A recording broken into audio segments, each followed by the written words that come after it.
할렐루야. 우리 말씀의 제목을 한번 읽어봅시다. 시작. 하나님께 기쁘시게 할 것이다. 우리는 누구를 기쁘게 해야 하느냐? 하나님을 기쁘시게 해야 한다는 겁니다. 우리가 착각해서 하나님을 기쁘시게 하지 아니하고 자기를 기쁘게 하는 것이 하나님을 기쁘게 하는 것으로 착각하면 안 된다.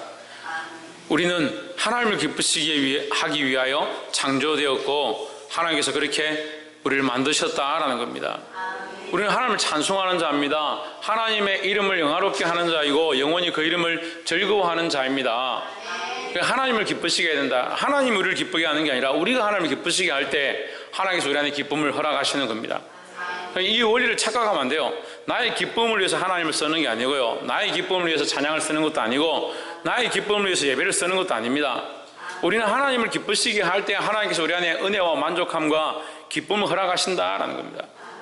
그래서 먼저 하나님을 기쁘시게 할 수 있는 자들이 되기를 주의 이름으로 축복합니다. 4장 본문의 말씀을 보겠습니다. 4장 1절로 정말로 형제들아 우리가 주 예수 안에서 너에게 구하고 권하노니 했습니다. 건면하노니 너희가 마땅히 어떻게 행하며 하나님을 기쁘시게 할 수 있는지를 우리에게 배웠으니 곧 너희가 행하는 바라 더욱 많이 힘써라 했습니다. 너희가 뭘 행하고 있느냐? 하나님을 기쁘시게 하는 일을 하고 있다. 너희가 하나님을 기쁘시게 하는 일을 하고 있다. 그 일을 더욱 힘써서 행하라 하는 겁니다. 그러니까 하나님을 기쁘시게 하는 게 뭐냐? 교회를 돕고 구제하는 어려운 자들을 구제하는 이 일을 하고 있다. 이것을 더욱 힘써라 라는 겁니다. 그래서 이러한 일들이 구제하고 전도하고 선교하는 일들이 사람을 위한 것이 아니라 하나님을 위한 것이고 하나님의 뜻에 합당한 것이다 하는 겁니다. 그래서 이것도 착각하면 안 됩니다. 사람에게 우리가 복음을 전하고 선교하고 전도하고 가난한 사람을 돕는 것 자체가 그냥 보기에는 가난한 사람에게 잘하는 것이고 선교지에 있는 그 사람에게 잘하는 것이고 전도해서 그 사람에게 잘하는 것 같지만 결국 이것은 하나님이 기뻐하시는 일을 위해서 하는 것이다 하는 거예요. 그 목적이 바뀌어지면요, 선교를 했다든지 전도를 하고 나면 그 사람 전도했으니까 관심이 없다. 왜? 전도했으니까 끝이다. 선교하는데 도와줬으니까 끝이다. 구제 한번 했으니까 더 이상 할 필요가 없다. 왜 그렇게 하느냐? 사람에게 목적이 있으니까 그렇다는 거예요. 그럼 사람을 만족해 하면 끝났다라고 생각하는 거죠. 우리의 목적이 하나님께 있으면요, 끝나지 않는 숙제다는 거예요. 선교하는 것과 전도하는 것과 구제하는 것이 끝나지 않는 일이다라는 겁니다. 그러니까 우리는 누구를 기쁘시게 해야 된다? 하나님을 기쁘시게 해야 된다는 거예요. 그러니까 우리가 하고 있는 이 선한 일들 또한 하나님께 목표와 방향이 맞춰지고 하나님 기뻐하신 것을 위해서 하기를 주의 이름으로 축복합니다.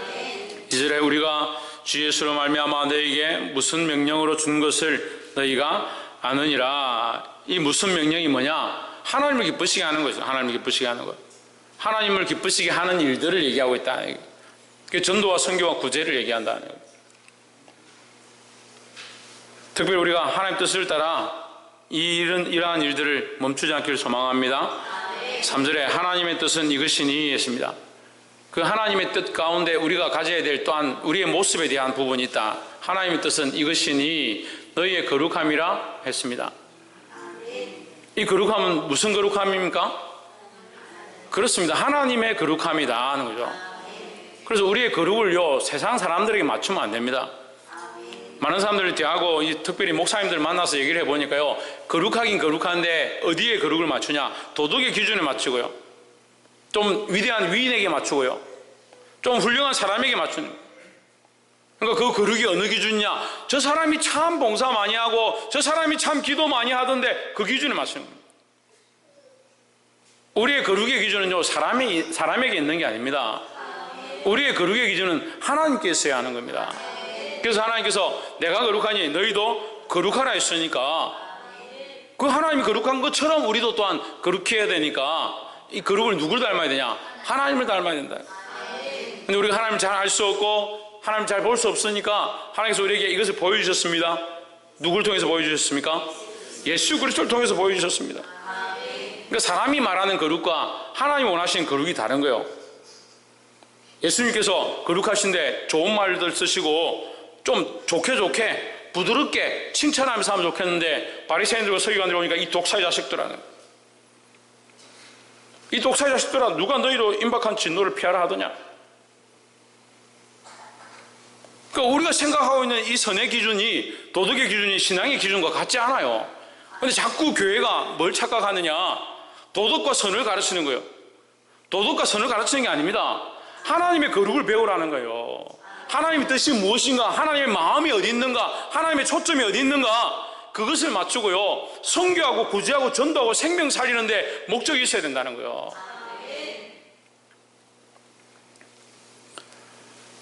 하나님의 거룩함 같이 거룩함이라 곧 엄란을 버리고 했습니다. 엄란을 버린다. 엄란은 크게 두 가지로 볼 수 있습니다.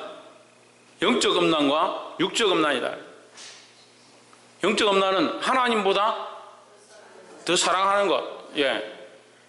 그리스도를 내 남편이라고 우리가 그리스도의 좋은 신부라고 신앙의 고백을 하는데, 다른 것과 짝했다는 게 결혼했다는 거고요, 관계를 맺었다는 거예요. 짝했다는 거예요. 내가 그리스도를 내 신랑이요, 내 거룩한 주인이다라고 고백했는데, 내 남편이라고 고백했는데, 뭘 더 사랑하느냐? 돈을 더 사랑하고 재물을 더 사랑한다. 그게 뭐냐? 그게 엄란이라는 거예요. 하나님보다 그것을 더 사랑하더라는 거죠. 하나님을 사랑한다 하면서 내가 하나님을 위해서 살겠습니다 해놓고 자식을 낳고 나고 보니까 하나님 뜻을 쫓아가는 것보다 자식한테 어쩔 줄 몰라 한다. 그게 엄란이에요. 이게 어려운데요, 그게 엄란이에요. 근데 이 마음을 못 다스리죠. 잘 못 다스리죠. 그러니까 우리가 순간순간 하나님을 선택하는 것보다 뭘 선택하느냐? 내 감정과 내 생각들을 선택하는 겁니다. 그러니까 거룩의 모양은 많은데요, 예수 믿고 하나님 믿고 거룩의 모양은 많은데 뭐가 없냐? 참된 거룩의 삶이 없다. 내 안에부터, 나의 안에부터, 내 속에 있는 것부터 하나님을 더 사랑하고 내가 하나님보다 더 사랑하는 것들을 내려놓기 시작해야 된다는 거예요. 그 하나님을 사랑하는 마음으로, 이건 교회 개척하면서도 계속 얘기한 거예요. 하나님을 사랑하는 마음으로 자식을 사랑해야 된다고. 그게 당연한 거예요. 그러니까 자식이 예배를 방해하고 아이가 예배 시간에 떠들고 울고 그렇게 하는데도 상관이 없다는 거예요. 왜? 자식이 더 귀하니까. 하나님보다 자식을 더 두려워하는 거예요. 자식을 더 걱정하는 거예요. 하나님보다 돈을 더 걱정하는 거예요. 이제 명절이 다가오는데 하나님보다 친척과 부모를 더 두려워하니까 우상 앞에 가서 절하는 거예요. 그게 엄란이라는 거예요. 하나님보다 더 사랑하는 것들이 우리 앞에 세워져 있는 것, 그걸 쫓아가는 것이 엄란합니다는 거예요. 여러분, 이 엄란한 것들과 싸워야 합니다. 이 엄란함을 가진 자들은 하나님의 거룩에 이룰 수가 없다는 거예요. 하나님 우선시하는 하나님 제일주의, 예수 그리스도 우선시하는 예수 그리스도 제일주의, 그 신앙을 회복하길 바랍니다. 또한 두 번째 엄란은 육체의 엄란을 얘기하는 겁니다. 육체를 따라서 육체가 원하는 대로, 내 몸이 반응하는 대로, 내 아내가 있고 내 남편이 있는데 다른 것들을 사랑한다든지, 내 남편보다 다른 걸 더 사랑한다면, 다른 남자를 더 사랑한다면 그게 엄란이다. 하나님보다 다른 것을 더 사랑하는 것이 엄란인 것처럼 내 남편보다 다른 남편을 더 사랑하는 것이 엄란이다. 내 아내보다 다른 것을 사랑하는 게 엄란이다. 육체의 엄란을 얘기하는 거예요. 사절에 각각 거룩함과 존귀함으로 자기의 아내를 대할 줄을 알고 했습니다. 이 결혼 부부 생활 가운데 너 육체를 거룩하고 존귀하게 지켜라 하는 겁니다. 그러니까 결혼하지 않은 사람 또한 어떻게 해야 됩니까? 거룩함과 존귀함을 지켜야 된다 하는 거예요. 5절에 하나님을 모르는 이방인과 같이 뭐 하지 말라? 세욕을 따르지 마라. 엄란한 욕심을 쫓아가지 마라. 이 세욕을 쫓아가는 게 우리 안에 이 정욕이 있고요, 우리 안에 이 성욕이 있고 세욕이 있는 것 자체는 죄가 아니에요. 하지만 이것을 따라가면 그게 죄가 되는 거예요. 우리 안에 정욕이 없으면 어떻게 결혼합니까? 결혼하지 않아도 돼요. 정욕이 없는 사람들은.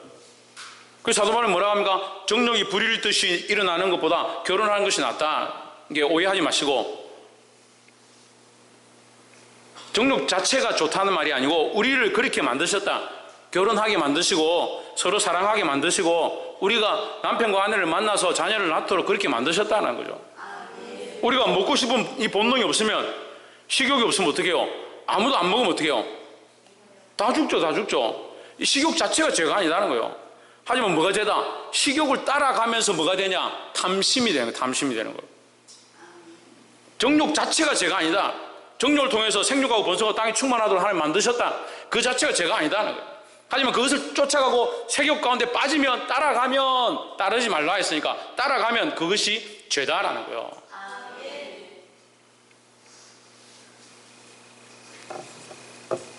다시 이것을 돌이켜서 얘기해 보면요, 육체를 따라가고 색욕을 따라가고 정욕을 따라가는 것이 결국 거룩함에 이르지 못하는 것이니까 하나님을 따라가는 것이 아니다는 거죠. 예, 하나님을 따라서 거룩과 종기를 쫓아가야 되는데 이걸 쫓아가니까 아까 하나님보다 이것을 더 사랑하는 것, 그게 우상숭배라 했습니다. 그게 음란함이라 했죠. 그거 똑같은 겁니다. 육체를 더 사랑해서, 음란한 것을 더 사랑해서 하나님보다 음란한 것을 쫓아가는 것, 이것이 죄다는 거예요. 누가 한다? 하나님 모르는 이방인들이 하는 것이다. 우리는 누구를 압니까? 하나님을 압니다. 거룩함을 압니다. 하나님을 우선시하고 우리 안에 이 폐역한 생각들을 내려놓기를, 싸워 이기기를 주의 이름으로 축복합니다. 6절에 일에 분수를 넘어서 형제를 해하지 말라 했습니다. 이 형제를 해하지 말라는 말을 우리가 이 본문에서는 이 엄난한 것과 연결시킬 수 있습니다. 형제를 향해서 엄난하면 안 된다. 형제는 그리스도 안에서 사랑해야 될 대상이지 형제를 어떤 소유의 대상이나 정욕의 대상으로 볼 수 없다는 거죠. 그런데 교회 안에서요, 지체들을 향해서 그리스도의 사랑으로 서로 사랑하고 섬기기 힘써야 되는데 인간적으로 보는 사람도 있는 거예요. 인간적으로 난 저 사람이 마음에 든다, 이 사람이 좋다. 그런 그 결국 뭐하냐? 형제를 형제로 대하지 아니하고 형제의 형제됨을 해하는 것이다. 우리는 그리스도 안에 한 형제다라는 겁니다. 옆에서 한번 보시죠. 우리는 그리스도 안에 한 형제입니다. 예수 그리스도의 피로 한 형제가 되었다. 그럼 형제를 살려야 되는 거예요. 해하지 말고 형제를 그리스도 안에서 세워가는, 거룩한 사람으로 세워가는 데 힘써야 되지. 내 목적과 내 욕심을 따라서 그 형제를 해서는 안 된다는 겁니다. 이는 우리가 너에게 미리 말하고 정언한 것과 같이 이 모든 일에 주께서 신원하여 주심이라. 7절에 하나님이 우리를 부르심은 부정케 하심이 아니요 거룩케 하심이니 했습니다. 하나님 우리를 부르셔서 뭘 하길 원하신다? 거룩하게 하길 원하신다. 우리를 부정하게 하는 것이 아니라 거룩하게 하길 원하신다라는 겁니다. 거룩하게 하길 원한다는 것은 누구의 형상을? 예수 그리스도의 형상을, 예수 그리스도의 모양을 따라가는 것이고 예수 그리스도의 삶을 따라가는 것이다 하는 겁니다. 8절에 그러므로 저버린 자는 사람을 저버림이 아니요 너에게 그의 성령을 주신 하나님을 저버림이니라 했습니다. 뭘 저버린다? 하나님의 영광을 저버린다. 하나님께서 거룩하게 하신 것을 저버린다 하는 거죠. 하나님께서 우리를 부르셔서 하나님과 같이 거룩하게 하길 원하신다는 거죠. 하나님 우리를 거룩하게 부르셔서 거룩하게 하길 원하시는데 이것을 저버리는 자, 그것은 사람을 저버리는 것이 아니고 하나님을 저버리는 것이다. 그래서 우리는 범사에 성령을 따라서 하나님의 거룩함을 본받아 가야 된다 하는 겁니다. 9절에 형제 사랑에 관하여는 너에게 쓸 것이 없음은 너희들 자신이 하나님의 가르치심을 받아 서로 사랑함이라 하십니다. 아까 앞에도 말씀드렸는데 데살로니가 교회가 지금 구제하는 것과 전도하는 것에 힘쓰니까 이 형제 사랑에 관한 부분은 너희가 참 잘하고 있다, 잘 순종하고 있다. 너희들 자신이 하나님의 가르침을 받아 서로 사랑함이라. 그래서 너에게 더 이상 쓸 것이 없다. 10절에 너희가 온 마게도냐 모든 형제를 대하여 과연 이것을 행하도다. 형제들아 권하노니 더 많이 하고 있습니다. 뭘 하고? 사랑하고 구제하고 선교하고 섬겨라 하는 겁니다. 11절에 또 너에게 명한 것 같이 종용하여 자기 일을 하고 너희 손으로 일하기를 힘쓰라. 12절 이는 외인을 대하여 단정히 행하고 또한 아무 궁핍함이 없게 하려 함이라 했습니다. 자, 교회에 와서 우리가 충성하고 봉사해야 되죠. 그런데 자기 삶을 등한시한다, 직장을 제대로 안 다닌다, 자기에 맡겨진 일 가운데 아무것도 하지 않는다, 이게 좀 문제입니다. 11절이 그 얘기를 하는 거예요. 너희가 교회를 섬기고 모이기를 힘쓰고 기도하되 너희에 맡겨진 일, 세상에서 너희가 맡은 일도 또한 최선을 다해서 해야 된다 하는 거예요. 그래서 너희가 열심히 세상에서 일함으로 외인에 대하여 단정히 하고, 이 외인이란 세상 사람들에게 단정히 행하고 덕을 끼치고 또한 직장을 열심히 다니고 일을 열심히 함으로 말미암아 아무 궁핍함이 없게 하려 합니다 라는 거예요. 그러니까 우리는 세상에서도 덕을 끼치고 교회 안에서도 열심을 가져야 한다는 겁니다. 13절 형제들아 자는 자들에 관하여는 너희가 알지 못함을 우리가 원하지 아니하노니 했습니다. 이 자는 자는 뭐냐? 죽은 자들이에요. 죽은 자들. 우리가 죽음에 대해서도 알아야 된다는 거예요. 이 사도 바울이 데살로니가 교회에 대하여 너희가 죽은 자들에 대해서도 알기 원한다. 죽은 자들이 어떻게 될 것에 대해서 알기 원한다. 왜? 너희가 소망을 가지게 하기 위해서. 이는 소망 없는 다른 이와 같이 슬퍼하지 않게 하려 함이라 했으니까, 거꾸로 말하면 너희가 소망을 가지고 죽은 것에 대해서 또한 죽음과 삶에 대하여 알기를 원한다라는 거죠. 그래서 우리는 죽고 난 뒤에 어떻게 되는 것과 이 하나님 나라 어떻게 임하는 것들을 똑바로 알고 믿음으로 소망을 가져야 한다라는 겁니다. 그래서 세상 사람들은 그런 믿음이 없으니까 죽는 것에 대한 두려움이 있다는 거예요. 제가 몇 명 이렇게 상담을 해보니까 안 믿는 사람이 찾아와서 저한테 이렇게 묻는데요. 자기가 많은 종교를 불교, 천주교 다 다녀봤는데 죽음 뒤에 죽음에 대하여 똑바로 설명해 주는 데가 없다. 교회가 똑바로 설명해 줄 것 같아서 왔다. 제가 설명해 주니까 정말 논리가 정확하다. 사후에 어떻게 되어지고 그 영이 어떻게 되어지고 또한 주님이 다시 오실 그때에 다 살아나 일어나게 되는 것, 그 앞에서 심판을 받게 되는 것, 이것 하나님의 말씀만큼 정확하게 가르치는 데가 없다라는 거예요. 그러니까 하나님의 말씀이 정확하다는 거죠. 그래서 우리는 이 말씀을 믿고 소망을 가져야 한다라는 겁니다. 14절에 우리가 예수께서 죽으셨다가 다시 살아나심을 믿을진데 이와 같이 예수 안에서 자는 자들도 하나님이 그와 함께 데리고 오시리라 했습니다. 우리가 뭘 믿습니까? 예수 그리스도의 부활을 믿습니다. 예수께서 죽으셨다가 다시 살아나셨다 했으니까 예수님의 부활을 믿습니다. 그럼 믿는 자는 뭘 또한 알게 됩니까? 우리도 또한 부활할 것을 안다는 거죠. 우리 이 육신의 장막이 후패되어지고 썩어져서 죽게 되어진다면, 죽고 나서 썩어진다면 그 뒤에 또한 다시 살아날 것들을 믿고 기다린다라는 거죠. 그러니까 육신의 장막이 썰어지고 죽는 것이 두려울 필요가 없는 거죠. 왜 두렵지 않느냐? 다시 살아날 것이 분명하니까. 어떻게 아느냐? 그 증거가 뭐냐? 예수 그리스도께서 부활하심이 우리에게 증거다라는 겁니다. 그것을 네가 어떻게 아느냐? 믿음으로 안다는, 믿음으로. 그건 믿지 않는 자들은 알 수가 없는 거죠. 이와 같이 예수 안에서 자는 자들도 하나님이 그와 함께, 그는 누굽니까? 예수 그리스도죠. 예수 그리스도와 함께 데리고 오시리라 했습니다. 반드시 살아날 것이다 하는 겁니다. 15절에 우리가 주의 말씀으로 너에게 이것을 말하노니 주 강림하실 때까지 우리 남아있는 자도 자는 자보다 결코 앞서지 못하리라 했습니다.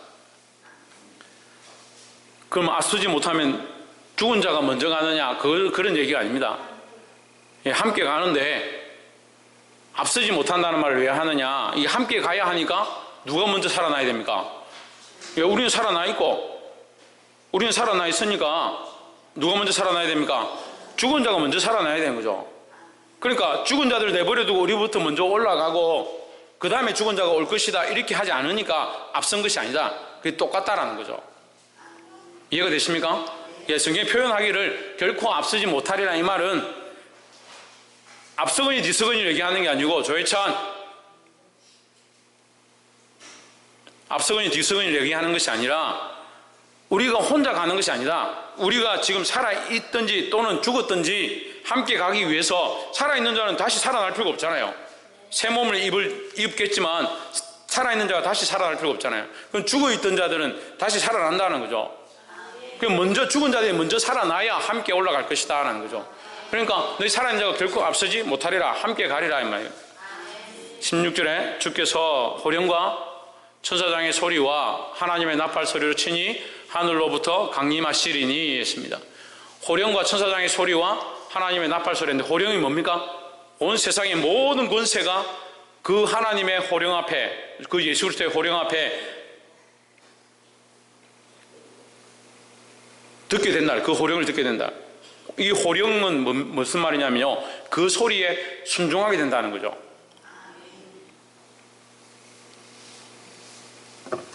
그냥 어린아이가 외치는 것처럼 들리는 것이 아니고 온 세상의 모든 권세가 그 소리 앞에, 예수 그리스도의 그 부르짖음 앞, 그 소리 앞에, 호령 앞에 다 굴복하게 될 것이다 하는 거예요. 주께서 호령과 천사장의 소리와 하나님의 나팔 소리로 치니 하늘로부터 강림하시리니 했습니다. 하늘로부터 강림은 하늘에서 내려오신다. 지금 하늘에 계시니까 하늘로부터 내려오신다.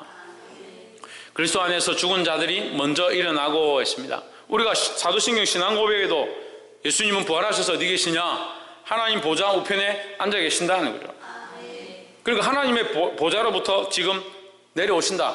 그때에 주님이 호령과 천사장의 소리와 하나님 나팔 소리로 내려오실 것이다 라는 거예요. 내려오실 때에 그리스도 안에서 죽은 자들이 먼저 일어나고, 죽은 자들이 먼저 살아나고, 잠자는 자들이 앞에 잠자는 자라 했죠. 잠자는 자들이 먼저 일어나고 죽은 자들이 살아나고 했습니다. 할렐루야. 반드시 죽은 자들이 살아난다는 거예요. 우리가 이 육신을 입고 있을 때 주님 오신다면 우리가 죽은 자들의 부활을 볼 것이고, 우리가 죽었다면 죽은 상태에서 깨어나는 것을 경험하게 될 것이다 하는 거예요. 그게 축복입니다. 누구에게 그런 일이 있느냐? 그리스도 안에 있는 자들, 믿고 그리스도 안에 있는 자들이 이 부활의 소망을 가지는 줄 믿습니다. 17절에 그 후에 우리 살아남은 자도 그와 함께 했습니다. 그 후는 뭡니까? 그 후는 뭐예요? 죽은 자들이 살아난 후에, 그죠? 아까 설명했잖아요. 죽은 자들이 살아난 후에, 죽은 자들이 먼저 살아나야 함께 올라가니까, 죽은 자들이 먼저 살아나고 너희가 살아있었다면 살아있는 자들과 함께, 그 후에 우리 살아남은 자들도 그들과 함께, 죽은 자들과 함께 그런 속으로 끌려 올려 공중에서 주를 영접하게 하시리니 했습니다. 끌어올려니까 우리가 스스로 갈 수 있는 것이 아니다 하는 겁니다. 그래서 처음에도 말씀드렸는데, 구원은 우리의 권한이 아니에요. 우리의 권한이, 우리가 구원 받아야 된다, 내가 구원 받겠다 해서 할 수 있는 게 아닙니다. 끌어올려는 누가 하시냐? 하나님께서 하시니까 구원은 전적으로 누구에게 있다? 하나님께 있다. 그래서 우리가 구원을 받았다는 것을 믿는 것은 전적인 하나님의 은혜다는 거죠. 은혜. 내가 믿었다고 해서 구원을 받는 게 아니니까 하나님의 전적 은혜니까 나의 능력이 아니다라는 겁니다. 그러니까 항상 하나님의 은혜로 생각하고 감사해야 된다는 거예요. 끌어올려 공중에서 주를 영접하게 하시리니 했습니다. 저는 이것을 꿈을 꿉니다. 주님께서 호령과 천사장의 나팔 소리와 함께 천사들과 내려오실 때 공중에서 주를 맞이하게 될 이 꿈을 꿉니다. 여러분, 이런 꿈을 꾸시길 바랍니다. 그러니까 이 땅에 좀 어렵고 힘든 일이 닥쳐도 우리는 뭘 가지냐? 왜 이걸 가르쳐 줍니까? 예, 소망을 가지라고 가르치는 거예요. 이 땅에 삶이 어렵고 힘들고 우리가 할 수 없는 고난의 일들이 있다 하더라도 우리는 뭘 가지냐? 이 다시 살아날 것과 하늘에서 예수 그리스도를 영접하게 될 그 기쁨에 소망을 가져야 된다는 거예요. 그리하여 우리가 항상 주와 함께 있으리라 했습니다. 이 항상은요, 현재형인데 항상 있다, 항상 계속해서 있다는 거죠. 항상 계속해서 있으니까 뭡니까? 영원입니다. 영원. 우리가 영원히 주와 함께 있으리라는 거예요. 그러니까 영원 속에는 뭡니까? 항상 현재요. 계속 영원이니까 끝나지 않으니까요. 끝나지 않으니까 계속 현재요. 우리가 하나님과 영원히 함께 있다는 것은 항상 하나님과 함께 있다는, 지금 현재 하나님과 함께 있는 것이 계속 지속된다는 거예요. 할렐루야. 우리가 때로는 이런 표현들 하죠. 꿈을 꿨는데 꿈이 너무 좋아서 안 깼으면 좋겠다. 안 깼으면 좋겠다. 그 꿈이 계속 지속되면 더 좋겠다. 우리의 천국의 모양이 어떻느냐? 하나님과 함께 기뻐하고 즐거워하고 예수님과 함께 영접하며 함께 뛰어노는데 이 기쁨이 얼마나 뛰어난지 우리가 이 꿈에서 깨어지 않으면 좋겠다 하는 것처럼 이 기쁨이 항상 있을 것이다 하는 거예요. 그러니까 그 눈에서 눈물을 씻어주시는데 다시는 그 눈물이 기억되지 아니할 것이다. 할렐루야. 그러니까 이 천국에 우리가 표현할 수 없는 거죠. 슬픔이 없다. 슬픔이 없고 눈물을 씻어주신다.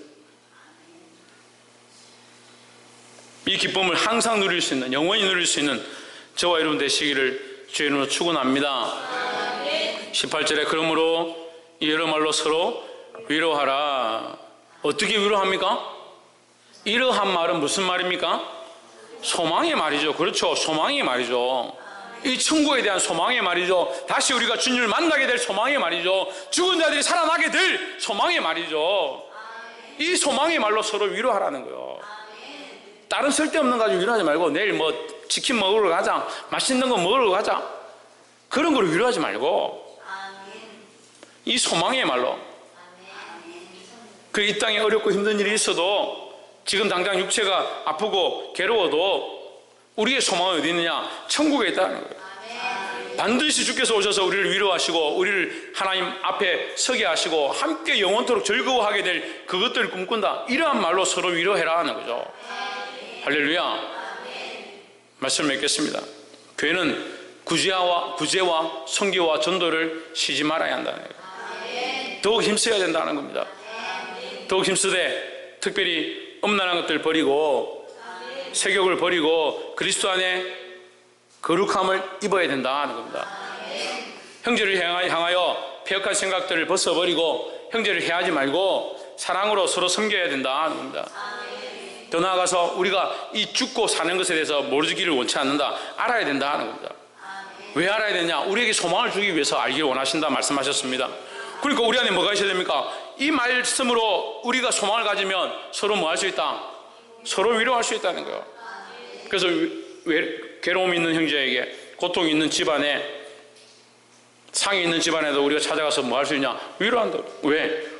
하나님께서 우리에게 천국을 가르쳐주신 이 소망이 우리 안에 있으니까 이걸 든든히 붙잡고 서로 위로하고 격려할 수 있다는 거예요. 형제님 지금 괴롭고 고통이 있지만 걱정하지 마십시오. 우리가 하나님 나라 가서 다시 만날 것이고 하나님께서 이 위로를 우리에게 주시고 있다. 그것을 서로 위로할 수 있다라는 겁니다. 그런데 소망이 없는 사람이 이것을 어떻게 위로하냐? 내 속에 그리스도로 말미암아 하나님께서 주신 이 영원한 구원의 소망이 없는 자가 뭘 위로하겠냐는 거예요. 우리가 이 소망을 든든히 가지면 더 담대하게 서로를 위로할 수 있다는 거예요. 절망 중에 있는 자들, 고통 중에 있는 자들을 더 강력함으로 위로할 수 있다는 겁니다. 이런 위로의 편지들이 되시고 그리스도의 사랑의 편지가 되시고 구제와 선교에 힘쓰는 자들이 되기를 주의 이름으로 축원합니다. 기도하겠습니다. 그러것이